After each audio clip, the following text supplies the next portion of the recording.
இப்போ வெந்துருச்சு, அதை நம்ம எடுக்க போகிறோம்.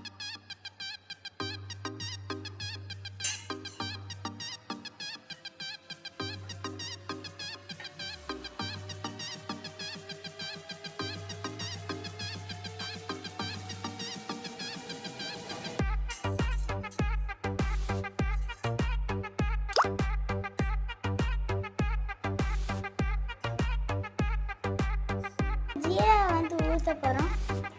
ஃபில்டர் பண்ணிகிட்டு இருக்கோம்.